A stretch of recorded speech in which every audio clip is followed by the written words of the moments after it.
Hello students, welcome to all. Let's continue our chapter.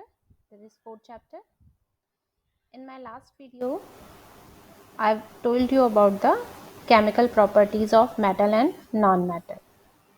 Okay, हमने पढ़ी थी and I told you about the reaction with oxygen and reaction with water. How metals and non-metals reacts with oxygen and water.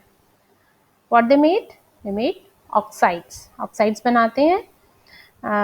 And by the process of oxides they loses their lustrous property. ठीक है, metals जो होते हैं वो oxides बनाते हैं जिसकी वजह से वो जो अपनी shine होती है उसको क्या कर देते हैं, खो देते हैं. मीन्स वो उनकी shine जो है वो कम हो जाती है. So let's continue. This is the third property, chemical property. This is reaction with acids. Okay, now we study about three topics: reaction with acid, reaction with base and displacement reaction. इन तीन topics को हम इसमें cover करेंगे इस video में. So let's start with reaction with acids. Okay, first we talk about the metal. सबसे पहले हम metals की बात करते हैं. How metals react with acids. Most metals react with dilute acids to form the corresponding salt and release hydrogen gas. Mostly जो metals होते हैं वो dilute acids के साथ क्या करते हैं, react करते हैं. What is the meaning of dilute? Dilute का meaning क्या होता है? Dilute ये word आया ना आपका इधर, dilute. Dilute means होता है the solution in which water is present more than acid. जिसमें एसिड का जो आपकी क्वांटिटी होती है वो वाटर की क्वांटिटी से कम होती है. ठीक है, वाटर ज़्यादा होता है इसके अंदर और एसिड आपका कम होता है, तो उसे हम बोलते हैं डाइल्यूट. और इसके अलावा इसका हो सकता है कंसनट्रेटेड एसिड, जिसके अंदर आपका एसिड ज़्यादा होता है और जो वाटर की क्वांटिटी है वो कैसी होती है, कम होती है. ठीक है, तो जो मोस्टली मेटल्स होते हैं वो आपके डाइल्यूट एसिड्स के साथ रिएक्ट करते हैं और क्या बनाते हैं, सॉल्ट बनाते हैं. Salt and release hydrogen gas. देखिए, सॉल्ट बनाते हैं और क्या करते हैं, आपकी हाइड्रोजन गैस रिलीज करते हैं. तो ये आपको ये हाइड्रोजन गैस, इनको मैं बोल्ड कर देती हूँ आपके और अंडरलाइन कर देते हैं जिससे आपको ये इजीली लर्न हो जाए. ठीक है, इसे भी हम यहाँ पर बोल्ड कर देते हैं. सॉल्ट और आपकी हाइड्रोजन गैस बनाते हैं. ठीक है, the hydrogen gas produced can be tested by bringing a lighted matchstick near it as the gas burns with a pop sound. उसको हम कैसे चेक कर सकते हैं, जो हाइड्रोजन गैस जो रिलीज हो रही है उसको चेक करने के लिए क्या करते हैं हम, वहाँ उसके पास क्या लेकर आते हैं, एक lighted match stick. Lighted means जली हुई एक मैच स्टिक लेकर आते हैं. तो जो गैस होती है वो आपकी एक पॉप साउंड के साथ क्या होता है, उसमें जलती है. ठीक है, तो जिससे पता चल रहा है उसमें से क्या निकल रही है, आपकी हाइड्रोजन गैस निकल रही है, जिससे जो मैच स्टिक है वो आपकी जलने लग जाती है पॉप साउंड के साथ. Okay, now this is metal plus dilute acid. DIL means dilute acid. और क्या बना रहे हैं आपके, सॉरी ये गलत हो गया, ये क्या बनाते हैं आपका, salt plus hydrogen gas. Salt और हाइड्रोजन गैस बनाते हैं. ठीक है, एग्जाम्पल देख लीजिए. एग्जाम्पल हमने यहाँ लिया है 2Na. Na क्या है आपका यहाँ पर, दिस इज सोडियम. Na को हम यहाँ क्या लिख सकते हैं, sodium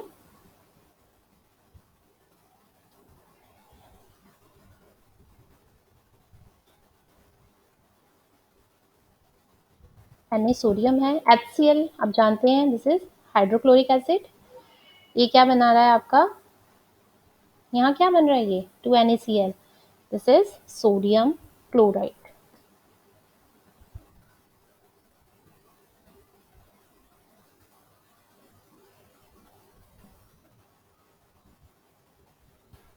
sodium chloride. Okay, and this is H2. क्या है आपकी ये, हाइड्रोजन गैस. ये आपकी यहाँ हाइड्रोजन गैस है.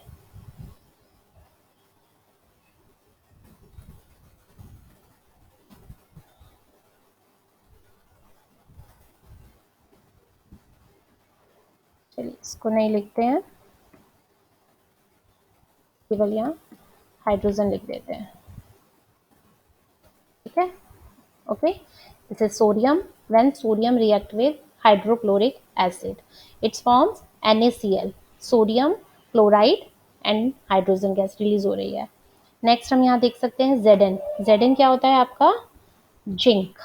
ये होती है आपकी जिंक. जिंक भी देखो आप, जिंक. और ये आपका किसके साथ रिएक्शन हो रहा है? बट इसका H2SO4 के साथ रिएक्ट करवा रहे हैं हम इसको, ठीक है. H2SO4 क्या है आपका? ये भी एक एसिड है. This is called sulphuric acid. Okay, ऊपर हमने कराई थी हाइड्रोक्लोरिक एसिड के साथ, और जिंक की हमने कराई है आपके सल्फ्यूरिक एसिड के साथ. तो ये क्या बनाते हैं? Zinc sulphate. This is also a salt. ये भी आपका एक सॉल्ट है. ये आपका बना है zinc sulphate. Is zinc sulphate.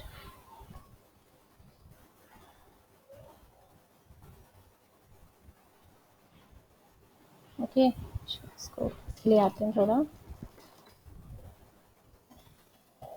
This is zinc sulphate. Okay, so आपने देखा हाइड्रोक्लोरिक एसिड के साथ रिएक्शन हुआ तो सॉल्ट बना, और सल्फ्यूरिक एसिड के साथ रिएक्शन हुआ तो भी ये जिंक सल्फेट बना. It is also a salt. और यहाँ भी हाइड्रोजन गैस रिलीज हो रही है. ओके, नाउ इसमें क्या होता है, कुछ एक्सेप्शंस ऐसे होते हैं. हमने हर बार बताया आपको, सभी के अंदर क्या होते हैं, कुछ एक्सेप्शंस होते हैं. इसमें भी क्या होता है, copper and silver don't react with dilute acid. आपका जो कॉपर है और जो सिल्वर है, ये क्या है आपका? Copper and silver. They don't react with dilute acid. ये आपके डाइल्यूट एसिड के साथ रिएक्ट नहीं करते हैं. Okay, but they react with concentrated sulphuric acid. But ये किसके साथ रिएक्ट करते हैं? आपके कंसंट्रेटेड सल्फ्यूरिक एसिड के साथ. अब मैंने आपको बताया ना, एसिड्स या तो डाइल्यूट हो सकते हैं या कंसंट्रेटेड हो सकते हैं. डाइल्यूट में आपकी जो वाटर की क्वांटिटी है वो ज़्यादा होती है, कंसंट्रेटेड में वाटर की क्वांटिटी कम होती है. ओके, तो ये आपके कंसंट्रेटेड सल्फ्यूरिक एसिड के साथ रिएक्ट करते हैं and form their respective sulphates, sulphur dioxide and water. Okay, देखिए इसकी रिएक्शन यहाँ है. Copper, this is copper. ये आपका क्या है?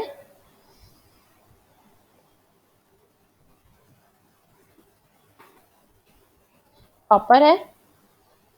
Cu copper plus concentrated, CONC हमने यहाँ लिखा है. This is concentrated. H2SO4. H2SO4 means, थोड़ा यहाँ कर देते हैं. H2SO4 is sulphuric acid. इसके साथ रिएक्ट किया, क्या बनाया? CuSO4. CuSO4 copper sulphate, SO2 sulphur dioxide plus H2O means water.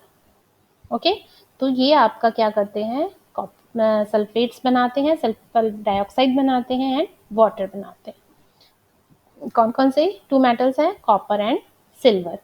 इसी तरह से कॉपर की जगह हम यहाँ पर सिल्वर का एग्जाम्पल भी लिख सकते हैं. देखिए मैं आपको इसी में करके बताती हूँ. ये भी हमने कॉपर बनाया, Cu H2SO4, CuSO4 plus SO2 plus H2O. Okay, अगर कॉपर की जगह हम यहाँ ले लेते हैं सिल्वर. सिल्वर का केमिकल फॉर्मूला होता है Ag. Okay, this is called silver. हमने यहाँ पर 2 मॉलिक्यूल्स ले लिए सिल्वर के, ठीक है. और उसकी भी रिएक्शन हमने कराई H2SO4 के साथ, सल्फ्यूरिक एसिड के साथ हमने रिएक्शन कराई. तो यहाँ क्या बनेगा? CuSO4 की जगह यहाँ क्या बन जाएगा आपका? Ag2SO4.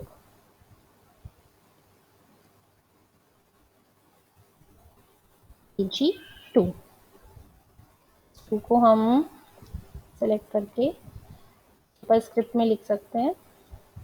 सुपरस्क्रिप्ट और सबस्क्रिप्ट आप लोग जानते हैं, ये इस तरीके से 2 ये 4 ये दिख रहे हैं ना आपको, ये नंबर्स हम नीचे लिख रहे हैं, तो दिस इज कॉल्ड सबस्क्रिप्ट। और अगर ये ऊपर लिखते हैं, हम लिखते हैं ना जैसे मैथ्स में जैसे आप लोग लिखते हो स्क्वायर्स लगाते हो, तो वो आप ऊपर लिखते हो, वो this is called superscript, and ये सबस्क्रिप्ट आपका नीचे जो लिखे जाते हैं। ठीक है, तो ये बन गया आपका Ag2SO4 plus SO2 plus 2H2O। Same equations हैं, बस हमने यहाँ पर कॉपर की जगह Ag कर दिया। ठीक है, तो अब ये क्या बना है, सिल्वर सल्फेट, पहले कॉपर सल्फेट बना था, तो अब सिल्वर सल्फेट बन गया। सल्फर डाइऑक्साइड और वाटर आपके सेम बनेंगे।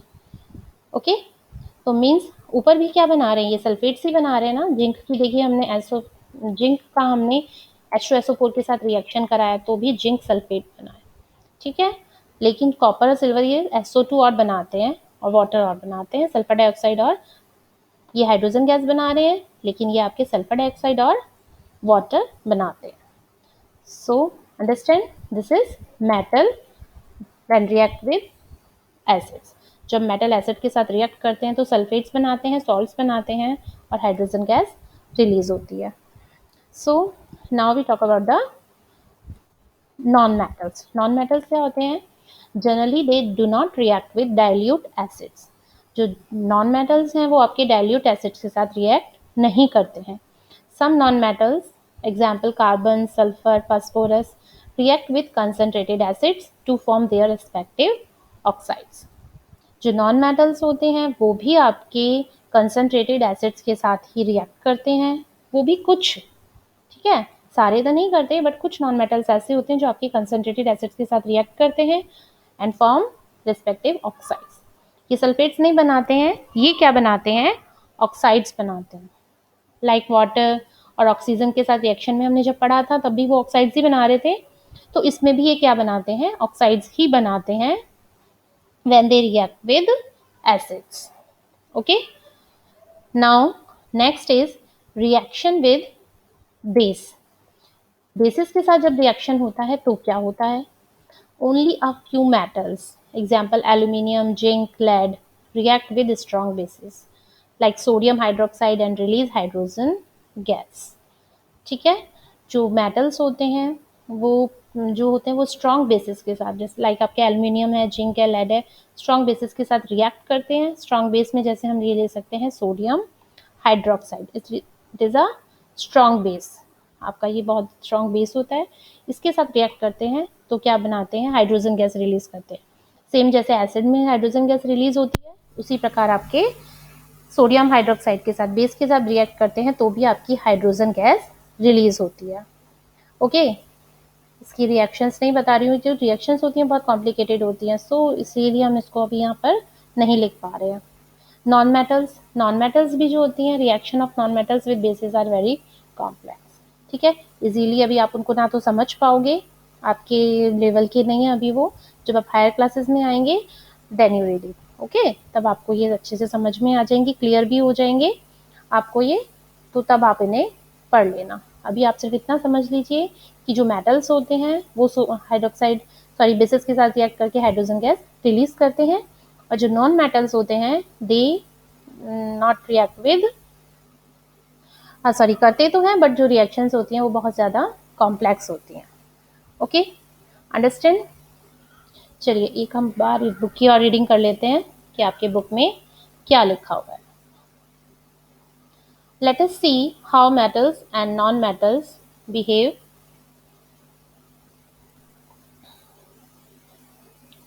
with acids। कि मेटल्स और जो नॉन मेटल्स हैं वो किस तरीके से एसिड के साथ बिहेव करते हैं। एक इसमें आपकी एक्टिविटी दी हुई है 4.6।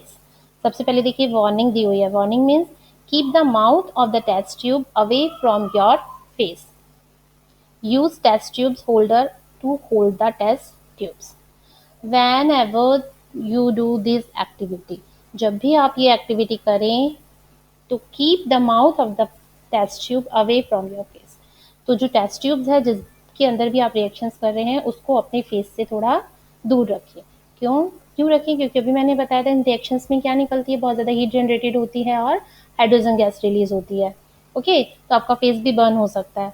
इसी वजह से बहुत ज़्यादा केयरफुल प्रिकॉशंस के साथ, किसी एल्डर्स के साथ, या कोई भी आपके घर में हो, एल्डर हो, तो या अपनी टीचर के साथ, किसी के साथ जब भी आप करें ये रिएक्शन, तो बहुत ज़्यादा सावधानी के साथ करें और किसी के एल्डर के साथ में करें, ठीक है। अपने आप से नहीं आप रिएक्शंस करने बैठ जाए ये वाली, तो बहुत ज़्यादा ये प्रिकॉशन रखनी पड़ती है को करने के लिए।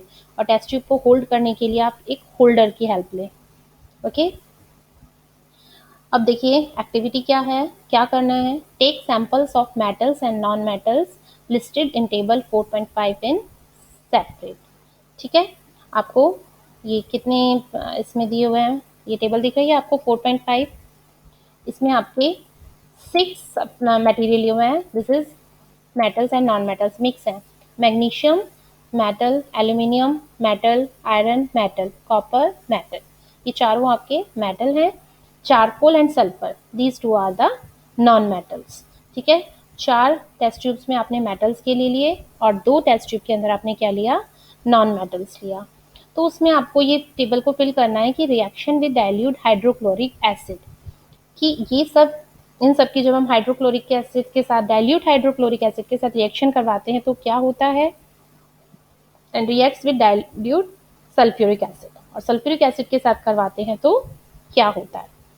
ठीक है, dilute hydrochloric acid, dilute sulphuric acid. Hydrochloric acid होता है आपका HCl and sulphuric acid is H2SO4।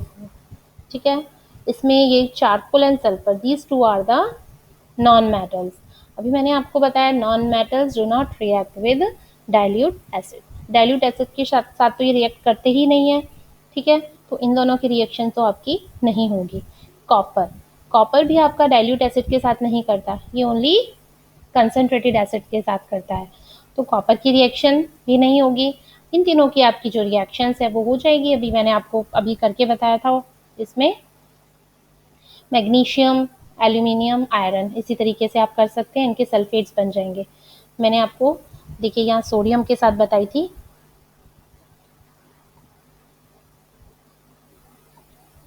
Sodium के साथ हमने भी यहाँ की थी ना, दिस इज सोडियम। जिंक, इस पे आप इसकी जगह एल्यूमिनियम और आयरन भी ले सकते हैं। ठीक है, आयरन आप करेंगे तो आयरन सल्फेट बन जाएगा।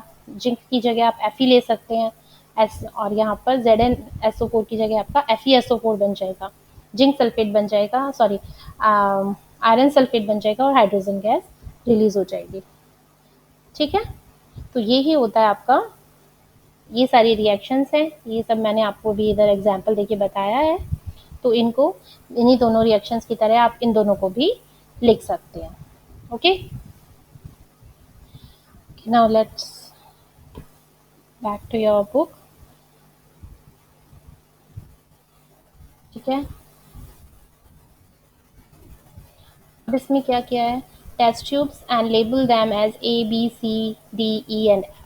वही एक्टिविटी बताइए आपकी, इन पांचों को, 6 हैं ये, इनको आपने अलग अलग टेस्ट ट्यूब में ले लिया और उनको मार्क कर दिया ABCDENF with the help of a dropper and 5 ml of dilute hydrochloric acid to each test tube। और हर टेस्ट ट्यूब के अंदर आपने क्या किया, 5 ml डाइल्यूट HCl को ऐड किया, 1 बाय 1, एक एक के अंदर आपने 5 ml ऐड करते गए। ऑब्जर्व द रिएक्शंस केयरफुली, अच्छे से ध्यान से उन रिएक्शंस को देखो। If no reaction occurs in a cold solution, कई बार हो सकता है कि जो सॉल्यूशन है वो आपका ठंडा है तो उसमें कोई रिएक्शन नहीं हो रही है, तो उस टेस्ट ट्यूब को हल्का सा क्या करना है, आपको गर्म करना है, वार्म करना है। ठीक है, then warm the test tube gently, gently means बहुत हल्के से, टेस्ट ट्यूब टूट ना जाए, बहुत ज़्यादा एकदम आप उसको गैस पे रख देंगे, बर्नर पे रख देंगे तो वो बस्ट भी हो सकती है, तो बहुत हल्के से उसको आपको गर्म करना है। Bring a burning match stick near the mouth of each test tube, और हर टेस्ट ट्यूब के बाद आपको क्या लेके जाना है, एक बर्निंग मैच स्टिक। तो बताया था आपको, जलती हुई माचिस की तीली अगर आप उसके पास लेकर जाएंगे। Repeat the same activity using dilute sulphuric acid, अभी ऊपर हमने HCl के साथ किया, अब सेम ही एक्टिविटी आपको H2SO4 सल्फ्यूरिक एसिड के साथ भी करनी है, instead of the dilute hydrochloric acid. Hydrochloric acid की जगह आपको उसमें क्या ऐड करना है, sulphuric acid. Record your observation in table 4.5, और फिर आपको इस टेबल को क्या करना है, फिल करना है। अभी तो आप, मुझे लगता नहीं है इजीली आप लोग घर पर ये सब एक्टिविटी कर पाएंगे। आई होप कि अगर हमारे स्कूल्स रीओपन होते हैं, खुलते हैं, तो हम कोशिश करेंगे कि आपके जो भी लैब है यहाँ पर ना, बायो लैब जो भी है, केमिस्ट्री लैब है, उसके अंदर इन एक्टिविटीज़ को, इन रिएक्शंस को हम करके देख सकते हैं। ओके, सो लेट्स होप आज स्कूल विल रीओपन सून, जल्दी से खुल जाए। Is there a difference in the way metals and non metals react with acids? ठीक है, तो कुछ डिफरेंस आया, नॉन मेटल्स और नॉन मेटल्स जब रिएक्ट करते हैं तो इनमें क्या होता है, कुछ डिफरेंस होता है। What could the pop sound in some cases be due to when a burning matchstick is brought near the mouth of the test tubes? बोलते हैं ना, कुछ रिएक्शंस ऐसी होंगी, कुछ टेस्ट ट्यूब्स में से पॉप की साउंड आएगी, कुछ में से नहीं आएगी। अगर रिएक्शन हो रहा है, हाइड्रोजन गैस रिलीज हो रही है, तो आपका पॉप का साउंड आएगा, अदरवाइज नहीं आएगा। लाइक आपके जो नॉन मेटल्स है, नॉन मेटल्स में कोई साउंड नहीं आएगा। You must have found the non-metals generally do not react with acids, but metals react with acids and produce hydrogen gas. जो नॉन मेटल अभी मैंने आपको बताया था, डाइल्यूट के साथ तो रिएक्शन करते ही नहीं है, तो इसीलिए कोई रिएक्शन नहीं होगा। बट जो एसिड्स हैं वो आपके एक हाइड्रोजन गैस रिलीज करेंगे, जिसकी वजह से वो पॉप साउंड आता है। Okay, understood? ये आपका एसिड के साथ रिएक्शंस हो गया। Now reaction with base. ये देखिए, आपके यहाँ भी लिखा हुआ है, copper does not react with dilute hydrochloric acid even on heating. जो कॉपर है वो आपका डाइल्यूट हाइड्रोक्लोरिक के साथ, HCl के साथ रिएक्ट नहीं करता है। इवन ऑन हीटिंग मीन्स अगर उसको हमने गर्म कर लिया तो भी वो रिएक्ट नहीं करेगा। But it reacts with sulphuric acid, वो ओनली आपके सल्फ्यूरिक एसिड के साथ ही रिएक्ट करता है। Okay, now reaction with basis. Basis में भी आपको सेम ही है आपके, ठीक है। कुछ एक्टिविटीज हैं आपके जो आप बेसिस में, एक इसके अंदर, बुक के अंदर आपके बहुत ज़्यादा नहीं दिया हुआ है कि क्या कैसे होती हैं, बट अभी मैंने जैसे आपको बताया है इसके अंदर नोट्स में, मैंने आपको यहाँ बताया है। केवल आपको इतना ही ध्यान रखना है कि मोस्टली मेटल्स और नॉन मेटल्स के साथ ये रिएक्ट नहीं करते हैं। मेटल्स के साथ करते हैं तो क्या करते हैं, बेस कहाँ है हमारा, मेरा बेसिस। मेटल्स जो होते हैं वो केवल आपके जो स्ट्रॉन्ग बेस हैं, सोडियम हाइड्रोक्साइड के साथ रिएक्ट करके हाइड्रोजन गैस रिलीज करते हैं, और जो नॉन मेटल्स हैं उनकी रिएक्शन अभी आप नहीं पढ़ेंगे, तो इसमें आपका ज़्यादा कुछ नहीं दिया हुआ। नेक्स्ट है आपका डिस्प्लेसमेंट रिएक्शन। ओके, अब हम यहाँ पर बात करते हैं आपके डिस्प्लेसमेंट रिएक्शन की, कि वो क्या होती है। ओके, चलिए देखिए क्या है इसमें। पहले मैं आपको डेफिनेशन बता देती हूँ इसकी क्या होती है। The reaction in which metals react with a salt solution and displace the metals present in the salt solution are known as displacement reaction. कुछ रिएक्शंस ऐसी होती हैं, ठीक है, जिनमें क्या होता है, अगर हम किसी मेटल को किसी सॉल्ट सॉल्यूशन के साथ में रिएक्ट करवा रहे हैं, ठीक है, तो क्या होता है, तो जो सॉल्ट सॉल्यूशन है, सॉल्ट सॉल्यूशन के अंदर का जो मेटल है उसका जो प्लेस है वो चेंज हो जाता है, ठीक है, और उसकी जगह क्या आ जाता है, वो मेटल आ जाता है जिसके साथ हमने रिएक्शन करवाई है। इस एग्जाम्पल से देखिए हम इजीली उसको समझ सकते हैं।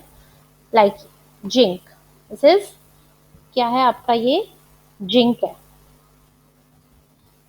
ये जिंक है, ठीक है। ये है आपका कॉपर सल्फेट, यहाँ लिख देती हूँ मैं इसे, कॉपर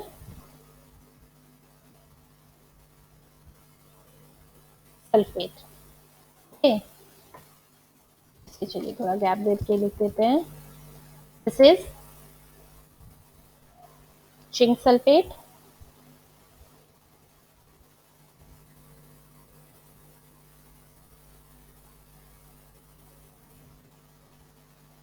एंड दिस इज, ये क्या है आपका, कॉपर।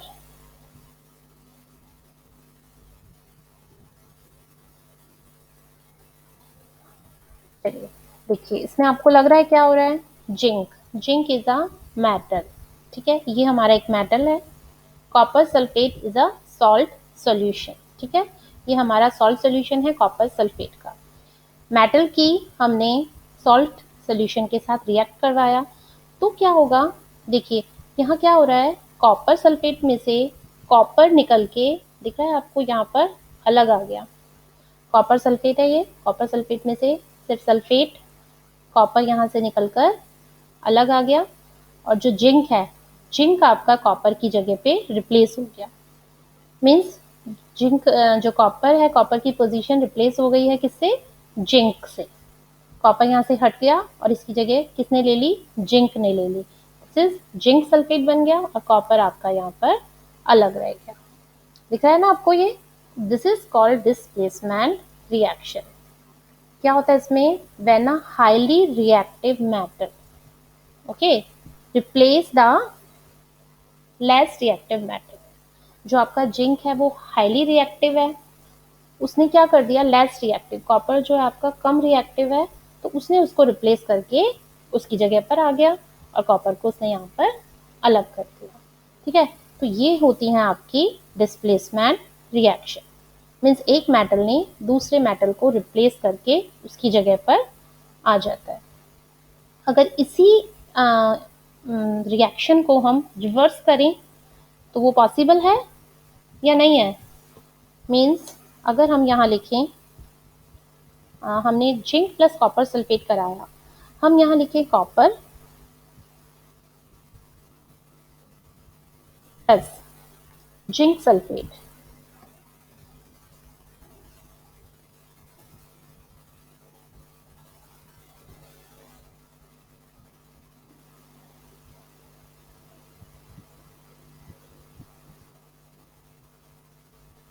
ठीक है, ये देखिए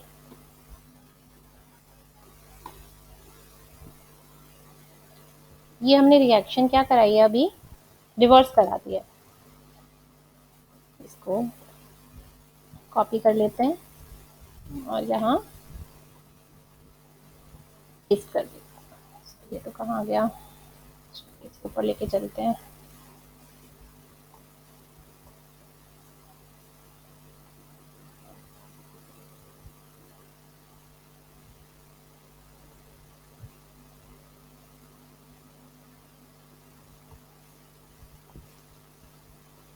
ठीक है, हो गया।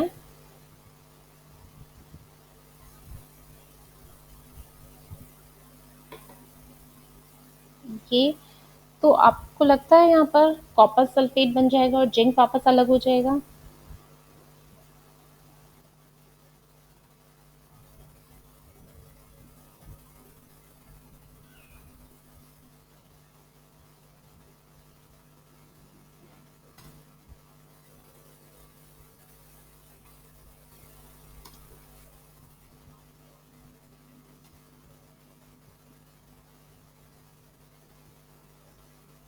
ये रिएक्शन लिखी है मैंने यहाँ, copper plus zinc sulphate, copper sulphate plus zinc. इस रिएक्शन को हम उल्टा कर सकते हैं। ये जो रिएक्शन हमने यहाँ पढ़ी है, इस रिएक्शन को हमने नीचे रिवर्स करके लिख दिया। मीन्स जिंक की जगह हमने कॉपर लिख दिया, कॉपर सल्फेट की जगह हमने जिंक सल्फेट लिख दिया, और यहाँ भी हमारा ये कॉपर सल्फेट सॉल्यूशन बन गया, जिंक अलग हो गया। So this reaction can not be possible. Okay, ये रिएक्शन पॉसिबल नहीं है, इसमें कोई डिस्प्लेसमेंट नहीं हो सकता। क्यों नहीं हो सकता, because zinc is highly reactive than copper. तो जो जिंक है वो आपका कॉपर से ज़्यादा रिएक्टिव है, इसीलिए वो अपना प्लेस यहाँ से नहीं छोड़ेगा। ओके, कॉपर उसकी जगह पर नहीं आ सकता क्योंकि कॉपर है वो इससे कम रिएक्टिव है। गेम्स में होता है ना, जैसे जो ज़्यादा स्ट्रांग होता है वही गेम जीतता है, तो लाइक दिस, इसी तरीके से इसमें है, जिंक ज़्यादा स्ट्रांग है, ज़्यादा पावरफुल है, इसीलिए वो कॉपर को अपनी प्लेस पर नहीं आने देगा। बट यहाँ पर कॉपर वीक है, इसीलिए जिंक को उसकी प्लेस पर इजीली आ जाता है और कॉपर को वो अलग कर देता है। बट यहाँ ये रिएक्शन पॉसिबल नहीं है। ओके, ठीक है, तो हम समझ में आया आपको डिस्प्लेसमेंट रिएक्शन क्या होता है। जिसमें एक मेटल दूसरे मेटल को रिप्लेस करके उसकी पोजीशन पर आ जाता है। This is called displacement reaction. आपके इसके अंदर देखिए एक्टिविटी 4.7, इसमें भी आपके यही बताया हुआ है। ये 5 बीकर लिए हुए हैं, ए बी सी डी ई, ठीक है। इसमें क्या किया है इन्होंने, फर्स्ट बीकर में, ये आपके दिख रहा है बीकर में क्या क्या ऐड किया है इन्होंने। बीकर ए के अंदर लिया है copper sulphate plus zinc granules.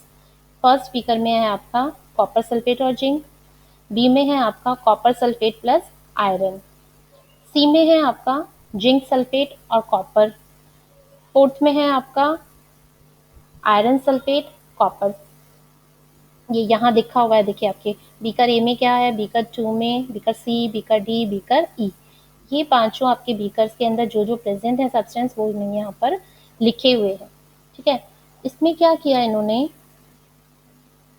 Take 100 ml beakers and label them A B C D E, ठीक है। इनको हमने पांचों को इस तरीके से लेकर लेबल कर लिया।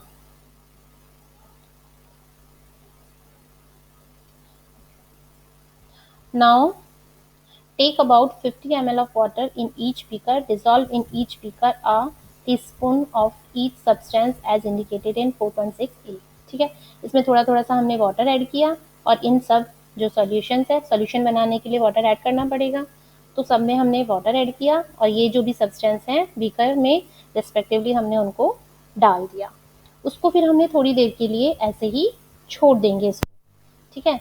तो क्या होगा, आपको लगता है कि सब में रिएक्शन होगी, सबके अंदर कौन सी रिएक्शन, डिस्प्लेसमेंट रिएक्शन होगी। 2 मेटल्स है, मतलब सॉरी एक सॉल्ट सॉल्यूशन है, ये जो भी सल्फेट लिखे हैं ये सारे सॉल्ट सॉल्यूशन है और ये आपके मेटल हैं। तो फर्स्ट बीकर के अंदर आपका था कॉपर सल्फेट एंड जिंक, तो इसके अंदर तो रिएक्शन हो जाएगी because zinc is highly reactive than copper. अभी मैंने आपको इसमें एग्जाम्पल में बताया था, इसीलिए इसमें तो जिंक सल्फेट बन जाएगा, कॉपर इसमें अलग हो गया, दिख रहा है आपको यहाँ। सेकेंड में था आपका कॉपर एंड आयरन, ये रिएक्शन भी पॉसिबल है because iron is more reactive than copper. Copper से आयरन भी ज्यादा रिएक्टिव होता है, इसीलिए यहाँ आयरन सल्फेट बन गया और ये कॉपर अलग हो गया। बट ये सी डी और ई 3 बीकर जो आपको दिख रहे हैं इसमें कोई रिएक्शन नहीं हो रही, दिख रहा है ना आपको, नो चेंज, इसमें कोई चेंज नहीं हुआ। क्यों नहीं हुआ, बिकॉज सी वाले बीकर में देखिए क्या क्या था हमारा, जिंक एंड कॉपर। तो कॉपर जो है जिंक को रिप्लेस नहीं कर पाया क्योंकि copper is not stronger than zinc, ठीक है, जिंक से ज्यादा स्ट्रॉन्ग नहीं है कॉपर, इसीलिए रिएक्शन नहीं होगी। फोर्थ में भी आयरन और कॉपर लिया है तो वही है कॉपर, मतलब ये दोनों रिवर्स रिएक्शन है, फर्स्ट और सेकंड जो हमने यहाँ किए ना उनके रिवर्स रिएक्शन यहाँ पर किए हैं, वो भी नहीं होगा। लास्ट में आपका जिंक आयरन, अब जिंक और आयरन का कराया, जिंक और आयरन में भी क्या है आपका, जिंक ही ज्यादा रिएक्टिव होता है, इसीलिए ये वाली रिएक्शन भी नहीं होगी। ओके, तो ये फर्स्ट और सेकंड सिर्फ 2 बीकर्स के अंदर इसमें चेंजेस हुए, रिएक्शन हुई, बाकियों के अंदर कोई रिएक्शन नहीं है। Okay, so this is your displacement reaction। तो ये आपकी डिस्प्लेसमेंट रिएक्शन थी, समझ में आ गया है, ठीक है। ये देखिए आपके यहाँ पूरा इन्होंने सब करके बताया है, ये रिएक्शन है, इसको अच्छे से रीड कर लेना। ओके, नाउ लास्ट है आपका uses of metals and non metals. Metals और नॉन मेटल्स आपको पता ही है हमारे किस किस यूज में आते हैं। फर्स्ट देखिए इसमें है non metal essential for our life which all living beings inhale during breathing. Oxygen आप सब जानते हैं, oxygen is a non metal. Okay, so all living beings including animals, plants, we all breathe, we all inhale oxygen for breathing। Okay, non metals used in fertilizers to enhance the growth of plants। जो fertilizers होते हैं, ठीक है, वो जो बनाए जाते हैं प्लांट्स की ग्रोथ के लिए, वो उसमें भी क्या यूज में आते हैं, आपके नॉन मेटल्स यूज में आते हैं। Non metals use in water purification process, like आपका क्लोरीन है, क्लोरीन होती है ना पानी को साफ करने के लिए, क्लीन करने के लिए काम में आती है, ठीक है, तो इसी तरह से आप नॉन मेटल हैं। Non metals used in the purple coloured solution which is applied on wounds as an antiseptic. जो नॉन मेटल्स है वो आपकी वुंड्स में अगर आपको लग जाती है, कहीं चोट लग जाती है, घाव हो जाता है, तो वहाँ आपके एंटीसेप्टिक के रूप में भी, ये फॉर्म में भी काम आता है। नॉन मेटल्स यूज्ड इन क्रैकर्स, पटाखे जो भी आपके बनते हैं उनके अंदर भी आपका ये नॉन मेटल काम आता है। ओके, तो ये सब है। You should be able to guesses why metals are used in making machineries, automobiles, aeroplanes, trains, satellites, industrial gadgets, cooking utensils, water bottles, ये सारे आपके मेटल्स के यूजेस हैं स्टार्टिंग में जो दिए हुए हैं। Okay, these all are the uses of metal. ठीक है, और नीचे जो भी आपके ये हैं आपके, these all are the uses of non metals. ठीक है, तो इस चैप्टर्स को पढ़ लेना। So that is all chapter. ये चैप्टर पूरा आपका कंप्लीट हो गया है आज। So read the chapter carefully, पूरे चैप्टर्स को अच्छे से पढ़ लेना। मेनली आपके इसमें 3 टॉपिक्स हैं। what are the definitions of metals and non-metals, what are their physical properties and what are their chemical properties। तो ये 3 मेन टॉपिक्स हैं, इनको अच्छे से आपकी बुक में बहुत अच्छे से डिटेल में एक्सप्लेन करके दिया हुआ है। बाकी मैंने आपको यहाँ नोट्स भी प्रोवाइड किए हुए हैं, तो इनकी हेल्प से आप, तो I hope you can understand this topics easily. Okay, फिर भी अगर आपको कोई डाउट होता है तो you can ask me on my WhatsApp number पे, आप मुझे मैसेज करके पूछ सकते हैं। Okay, so we will meet in next video with the book exercise। Book exercise के साथ हम मिलेंगे आपके नेक्स्ट वीडियो में, जो भी है मैं आपको इसकी क्वेश्चन आंसर्स सॉल्व करवा दूंगी। एंड आप भी प्रैक्टिस करना, चैप्टर रीड करके अच्छे से इसके बुक के जो क्वेश्चन आंसर्स हैं उनको सॉल्व करने की कोशिश करना, आपको इजीली समझ में आ जाएंगे। अगर आपने अच्छे से रीड किया है तो आपको समझ में आ जाएंगे, अदरवाइज नहीं आएंगे। Okay, so thank you.